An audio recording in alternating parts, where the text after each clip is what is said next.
Hello दोस्तों, कैसे हैं आप सब। मुझे उम्मीद है कि आप लोग बिल्कुल अच्छे होंगे, स्वस्थ होंगे, तंदुरुस्त होंगे। मैं आप लोगों के बीच आज ज्योमेट्री का या PYQ का तीसरा वीडियो है, लेकिन अगर इस तरह कहा जाए तो यह 14वां वीडियो है, जिसमें 3 वीडियो PYQ हम लोग किए हुए हैं। बाकी ज्योमेट्री का बेसिक जो शून्य से लेकर शिखर तक जिसको बोला जाए वो मैंने कराया हूँ, जो कि अगर आप पार्ट 1 से अगर देख लेते हैं तो समझ लीजिए ज्योमेट्री में कुछ छूटने नहीं जा रहा है।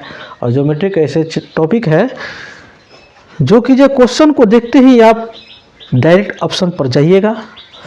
और भारत के हर एक प्रतियोगी परीक्षाओं के लिए यह एक बैकबोन की तरह ही काम करता है। क्वेश्चन देखिए, क्वेश्चन नंबर 49, जो कि ये क्वेश्चन देखिए क्या कह रहा है। यहाँ पर यह हो गया इसका डायग्राम, ठीक। यह क्या है, इतना एक केंद्र से होकर गुजरा है, तो केंद्र से होकर गुजरा है तो लगभग में यहाँ जाएगा नहीं, ये समानांतर है। ABC ये हो गया D, ये हो गया, इसको ऐसे मिलाते हैं, इसको ऐसे मिलाते हैं, डायग्राम बनके तैयार हो गया। यहाँ पर दिया हुआ है हम लोग को 25 डिग्री, कितना दिया है 25 डिग्री। तो केंद्र पर एक 180 डिग्री कोण बना है, तो इसके परिधि पर एक ही जीवा द्वारा बना कोण केंद्र से सीधे आधा होता है। तो 125 यहाँ पर 90 हो जाएगा, कितना हो जाएगा 90 हो जाएगा। तो देखिए अगला जो है हम लोगों से पूछ रहा है CAD, यानी CAD यहाँ पर हम लोग से पूछा जा रहा है। तो इसका कहीं क्लू नहीं है, लेकिन फिलहाल के लिए हम लोग क्लू तैयार कर सकते हैं, कोई दिक्कत नहीं है। यहाँ पर देखिए तो ये एकांतर अंतःकोण बन रहा है, तो ये बन रहा है कि नहीं बन रहा है, तो यहाँ पर भी 25 डिग्री हो जाएगा।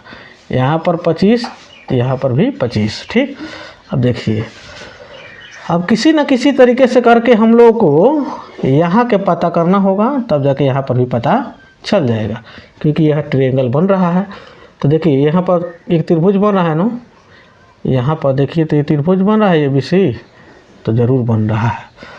तो 2 कोण पर दे दिया है, एक 90 को 25, तो एक त्रिभुज में 180 डिग्री कोण बनता है, तो जोड़ देंगे तो कितना हो जाएगा 115 डिग्री, यानी यहाँ पर 65 डिग्री। यहाँ पर कितना निकल के चला आया, यहाँ पर निकल के चला 65 डिग्री। यह जो कि जो है क्या है, हम लोग को चक्रीय चतुर्भुज है। क्या है, चक्रीय चतुर्भुज है। तो यहाँ पर जब 65 है, ये दोनों का योगफल 180 के बराबर होता है, तो 65 जब घटाएंगे तो हमारा आ जाएगा 115। तो यानी यहाँ पर निकल के चला है 115। ये 2 कोण पता चल गया, तो यानी एक कोण 25 यानी 0, ये हो जाएगा 3 1 4 और 1, यानी ये 2 कोणों का योग निकल के चला है 140।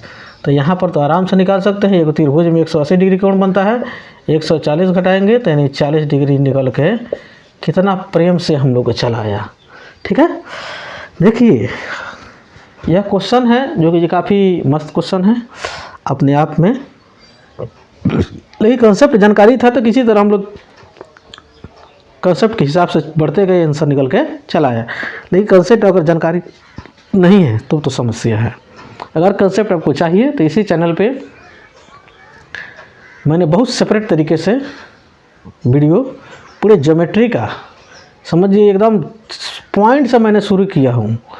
ये पॉइंट क्या होता है, उसका फीचर क्या होता है, जितने भी डायग्राम होता है, चतुर्भुज हो, त्रिभुज हो, लाइन कितने प्रकार के होते हैं, कोण कितने प्रकार के होते हैं, त्रिभुज के प्रकार, चतुर्भुज के प्रकार, सबको मैंने उसके विशेषता को मैंने उसके गुण को सब एक्सप्लेन किए हुए हैं, यहाँ तक कि एग्जाम्पल के साथ में, ठीक है। तो जाकर देखिए, ज़्यादा बेहतर समझ में आएगा आपको, सेशन में भी मज़ा आएगा। 50 नंबर क्वेश्चन देखिए, 50 नंबर क्वेश्चन देखिए क्या कह रहा है। यह जो हो गया यह वृत्त हो गया, नहीं क्या हो गया, यह वृत्त हो गया, ठीक। यहाँ पर हो गया उसका केंद्र, केंद्र से आगे भी लाइन है, एक नीचे भी लाइन है। ठीक। यह जो है इसको ऐसे मिलाया है, उसके बाद से डॉट डॉट करके ऐसे मिलाया हुआ है। सी हो गया यहाँ पर, डी हो गया यहाँ पर, एम हो गया यहाँ पर, ओ हो गया यहाँ पर, ई हो गया यहाँ पर, एल हो गया यहाँ पर, बी हो गया। क्वेश्चन कह रहा है हम लोगों से एक वृत्त के केंद्र ओ के दोनों ओर ए बी और सी डी समांतर रेखाएं हैं। ए बी और सी डी समांतर रेखा है, दो समांतर जीवाएं हैं। यदि ए बी 10 सेंटीमीटर है, क्या है, ए से बी तक कितना है 10 सेंटीमीटर, यहाँ पर ए बी है 10 सेंटीमीटर, टोटल है 10 सेंटीमीटर, ठीक। सी डी 24 सेंटीमीटर है, ऊपर वाला कितना है 24 सेंटीमीटर है, ठीक। वृत्त के त्रिज्या 13 सेंटीमीटर, यानी ये हो गया 13 सेंटीमीटर, है ना। केंद्र हो गया, केंद्र से यहाँ तक मिलाएंगे तो त्रिज्या होगा ना, ऊपर वाला त्रिज्या तो नीचे वाला भी त्रिज्या ही होगा, नहीं। उसके बाद से तो कह रहा है तो इन जीवाओं के बीच की दूरी निकालना है, यानी इन जीवाओं के बीच की दूरी निकालना कथी, यानी ये निकालना है हम लोगों को, ठीक है। तो देखिए यहाँ से टोटल ये 24 है, तो हम लोग जानते हैं जो केंद्र से अगर जीवा पर अगर कोई अगर लंब डालते हैं तो जीवा को बराबर बराबर लेंथ में काटती है, यानी सी एम 12 और एम डी भी 12, ए एल 5 और एल बी भी 5 हो जाएगा। तो देखिए तो यहाँ पर ट्रिपलेट बन रहा है कि नहीं बन रहा है, तो ज़रूर बन रहा है।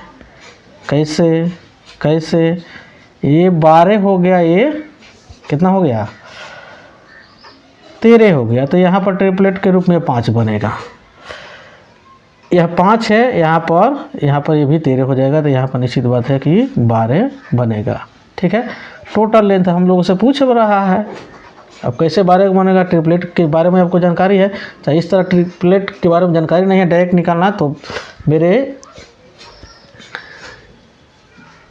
इसी चैनल पे बहुत से सारे वीडियो पड़ा हुआ है, उसमें भी जाकर आप देख सकते हैं कि ट्रिपलेट कैसे तैयार होता है, ठीक है। अब देखिए अगर उस जानकारी नहीं है तो बेसिक चीज़ तो आप तो जानते ही हैं जो कोण और लंब आधार के बीच में क्या रिलेशन होता है, उस रिलेशन से भी निकाल सकते हैं। टोटल हम लोग को लेंथ पूछ रहा है, तो 12 या 5 जोड़ देंगे तो कितना निकल के चलाएगा, यानी 17 निकल के चलेगा। क्या हो जाएगा 12 5 17, जो कि ऑप्शन नंबर ए में पड़ा हुआ है, ठीक है, 50 के ए, ठीक। अगला देखिए, अगला क्वेश्चन देखिए क्या कह रहा है, 51 नंबर क्वेश्चन कह रहा है दी गई आकृति में पी ए बी एक छेदक रेखा, क्या है पी ए बी एक छेदक रेखा है, ठीक है। ये रहा आपका छेदक रेखा पी ए बी, ठीक। उसके बाद से यहाँ से खींच रहे, ये स्पर्श रेखा है जो कि ये टी है, यहाँ पर दे दिया है 5, ठीक। ये हो गया केंद्र, सॉरी यहाँ पर मान लेते हैं, यहाँ पर हो गया केंद्र। अब पूछ कर रहा है हम लोग से दी गई आकृति में पी ए बी छेदक रेखा है तथा पी से टी तक स्पर्शी पी टी डाला गया है। यदि पी टी 5 सेंटीमीटर है, पी ए आपका कितना है, पी ए 4 सेंटीमीटर, पी से ए तक कितना है 4 सेंटीमीटर है, ठीक है।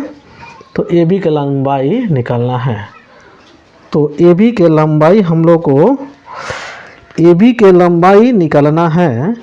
तो ए बी के लंबाई निकालने के लिए हम लोग को फार्मूला क्या होता है, यानी पी टी के स्क्वायर बराबर P A into P B होगा, क्या हो जाएगा पी बी।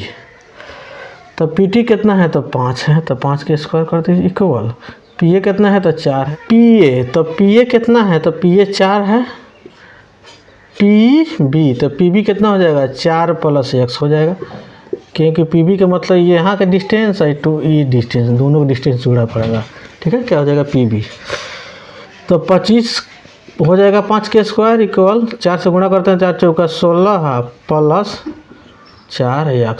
16 यहाँ पर जोड़ है तो घटा में हो जाएगा, तो 9 इक्वल हो जाएगा 4x।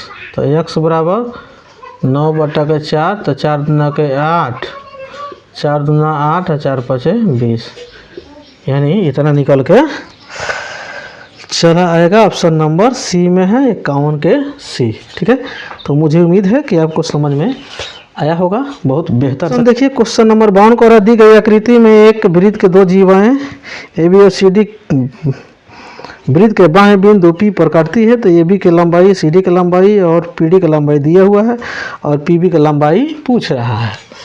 यानी क्वेश्चन नंबर हम लोग कितना हो गया, 52। तो देखिए यह जो हो गया हम लोग का, यह वृत्त हो गया, एक यहाँ से ऐसे, एक यहाँ से ऐसे मैं खींचता हूँ। ठीक है, ये हो गया P, ये हो गया D, ये हो गया C, ये हो गया B, ये हो गया A। PD दे दिया है 5, ये दे दिया है 3, ये दे दिया है x, ये दे दिया है 6। तो इसके लिए फार्मूला होता है हम लोग को, ये छोटका यानी PB गुणे PA, फिर नीचे ये छोटका यानी PD गुणे टोटल बार का यानी PC। ठीक, P ऊपर देखिए PB तो पता नहीं है x है, और PA हो जाएगा x प्लस के 6 इक्वल PD कितना है 5 है, PC तो PC कितना हो जाएगा 8 हो जाएगा। यहाँ पर इस ब्रैकेट को लिखना कोई ज़रूरी नहीं है। तो देखिए ये हो जाएगा x² प्लस 6x इक्वल कितना हो जाएगा 40। तो x² प्लस 6x प्लस है तो माइनस के हो जाएगा 40, नहीं तो 40 के दो ऐसे गुणनखंडन हम लोग को तोड़ना है ताकि गुणा करने पर 40 और घटा देने पर 6 आना चाहिए। तो 10 चौका के 40 हो जाएगा, 10 में से 4 घटेगा तो कितना बचेगा 6 बचेगा, लेकिन इसको प्लस में बैठाना पड़ेगा, इसको माइनस में बैठाना पड़ेगा। ठीक है, जो कीजिए ये माइनस वाला है तो बराबर को उधर जाएगा तो प्लस में हो जाएगा, यानी 4 आंसर हम लोग को निकल के चलाया, जो कि ऑप्शन नंबर डी में दिया हुआ 52 के डी। 53 नंबर क्वेश्चन क्या कह रहा है, कह दी गई आकृति में ABCD क्या है, समचतुर्भुज है, कोण A पर क्या है 70 डिग्री है, तो CDB निकालना है। तो पहले हम समचतुर्भुज बनाते हैं, समचतुर्भुज बनाते हैं। ठीक, तो देखिए ABC, यहाँ पर D दिया हुआ है, यहाँ पर दिया हुआ है कितना, यहाँ पर दिया है 70 डिग्री, नहीं अब पूछ रहा है CDB, CD और B, CDB पूछ रहा है, यानी यहाँ पर हम लोग से पूछा जा रहा है। तो यहाँ पर जब पूछा जा रहा है, वहाँ पर नहीं, CDB कुछ लिखने में गड़बड़ हो गया क्या, हो तभी तो कह रहे हैं कहाँ इतना आसान दिख रहा है। ठीक है, AB यहाँ पर C होगा, यहाँ पर D होगा। ठीक है, ठीक है, अब देखिए CDB यहाँ पर हम लोग से पूछा जा रहा है, तो यहाँ पर जब पूछा जा रहा है तो एक तो दिमाग लगाइए, नहीं एक का दिमाग लगाइएगा, एक दिमाग यही लगाना है, जो यहाँ पर जब 70 है तो जाहिर सी बात है यहाँ पर भी 70 होगा, नहीं अब जो है ये समचतुर्भुज है, तो ये दोनों भुजा क्या होगा बराबर होगा, तो दोनों भुजा बराबर होगा तो कोण भी बराबर होगा। अगर यहाँ पर हम x मानते हैं तो यहाँ पर भी क्या हो जाएगा x हो जाएगा। तो तीनों कोणों का योग कितना हो जाएगा 180, यानी 2x प्लस 70, ये हो जाएगा 180 के बराबर। तो 2x बराबर 180 माइनस के 70, तो 2x बराबर कितना हो जाएगा, यानी 110। एक कटने के बाद में आ जाएगा कितना, 55। कितना आ जाएगा, 55 आ जाएगा। कितना आ जाएगा, 55, जो कि 53 के बी में दिया हुआ है। ठीक है, तो मुझे उम्मीद है कि आपको बहुत बारीकी तरीके से समझ में आ रहा होगा। सेशन में अगर अच्छा लग रहा है तो आप मेरे नए चैनल पर नए हैं तो सब्सक्राइब कर सकते हैं, बेल आइकन को प्रेस कर सकते हैं, ज़्यादा से ज़्यादा लोग बीच में शेयर कर सकते हैं। ठीक है, क्वेश्चन नंबर 54 को दी गई आकृति में ABCD एक समचतुर्भुज है जिसके विकर्ण बिंदु O पर काटते हैं। यदि OAB 40 डिग्री, BOA x हो तो x का मान निकालना है। तो सबसे पहले कि हम क्वेश्चन नंबर आपका 54 है, हम बना देते हैं एक समचतुर्भुज। ठीक है, ये थोड़ा सा टेढ़ा हो गया का, कोई दिक्कत नहीं है, स्केल तो लेके बैठे नहीं हैं, समझने के लिए बहुत है। AB, उसके बाद से C, यहाँ पर D दे दिया, इसको ऐसे मिला दीजिए और इसको ऐसे मिला दीजिए। यहाँ पर हो गया O। OAB कितना, 40 है। कितना है, 40 है। ठीक है, उसके बाद में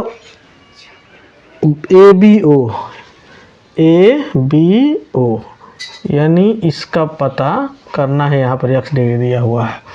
तो देखिए आसान है, काफ़ी आसान है। कैसे, क्योंकि हम लोग समचतुर्भुज के बारे में, उसकी विशेषता के बारे में हम लोग पढ़े हैं कि समचतुर्भुज के जो विकर्ण होता है एक दूसरे को कितने डिग्री पर काटता है, तो 90 डिग्री पर काटता है। कितना डिग्री पर काटता है, 90 डिग्री पर काटता है। ठीक है, तो यहाँ पर 40 बन रहा है, यहाँ पर 90 बन रहा है। एक त्रिभुज ये बन ही रहा है, नहीं देखिएगा बन रहा है कि नहीं बन रहा है। तो 90 प्लस 40 हाई हो गया x, ये तीनों का योगफल 180। यानी त्रिभुज के अंतर कोणों का योग कितना होता है, 180 होता है। यानी x इक्वल 180 है, दोनों को जोड़ेंगे तो हो जाएगा 130। घटा देने के बाद कितना आ जाएगा, 50 डिग्री। कितना जाएगा, 50 डिग्री, जो कि ये काफ़ी स्मूथ तरीके से निकल के चला आया। ठीक है, तो मुझे उम्मीद है कि आपको यह भी क्वेश्चन बहुत बेहतर तरीके से समझ में आया होगा। अगला क्वेश्चन देखिए, उसके लिए डायग्राम मैंने पेश कर रहा हूँ आपके बीच। ठीक, यहाँ पर ये हो गया इसका जीवा। ठीक, एक यहाँ से लाइन मारा है, एक यहाँ से मारा है। ठीक, इसको ऐसे लेके गया है और इसको ऐसे लेकर आया है। ठीक, उसके बाद से यहाँ पर नाम दे दिया A B C, ये हो गया D। ठीक, ये क्या हो गया, E हो गया। नहीं, यहाँ पर दे दिया है 120 डिग्री। हमारा दी गई आकृति में ABC का मान निकालना है। ABC यानी इसका मान हम लोगों को किसी न किसी तरीके से निकालना, जो कि रेलवे परीक्षा 2005 के पूछा हुआ क्वेश्चन, जो कि ये काफ़ी सुंदर क्वेश्चन है। ठीक है, तो देखिए क्वेश्चन पूछ दिया है हम लोगों से। ठीक है, दी गई आकृति में ABC का मान निकालना है। तो ABC का मान निकालना है तो आप देखिए तो क्या इसमें क्लू निकल के आ रहा है। देखिए क्या निकल के क्लू निकल के आ रहा है। क्लू यही निकल के आ रहा है कि देखिए तो एक जीवा है, चाहे इस चाप को ही ले लीजिए। तो हम बताए हैं, वीडियो में बहुत बार चर्चा किए हैं कि एक ही चाप या एक ही जीवा से बनाइए अगर वृत्त पर कोण, इस मेरे कहने का मतलब यह हुआ ये वृत्त हो गया। नहीं, आप मन करे तो इस जीवा को ले सकते हैं सॉरी इसको चाप बोलते हैं, इस चाप को ले सकते हैं या इसको जीवा को ले सकते हैं।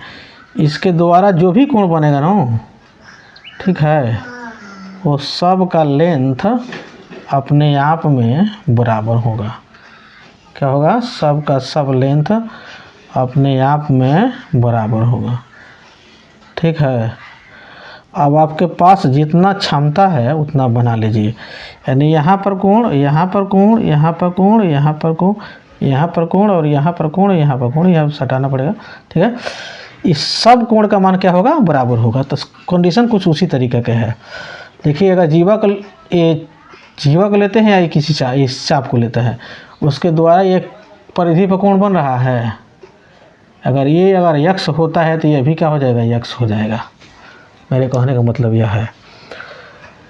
तो यह जो है, अगर ये देखा जाए तो एक लाइन है, एक रेखा है। तो एक सरल रेखा है, तो एक सरल रेखा पर 180 डिग्री कोण बनता है। तो 180 में तो 120 एक तो लेके चला गया है बेचारा, तो बच कितना गया उसके पास? 60 बच गया। कितना बच गया है? 60 बच गया है। बस निकल के तो चला ही आया।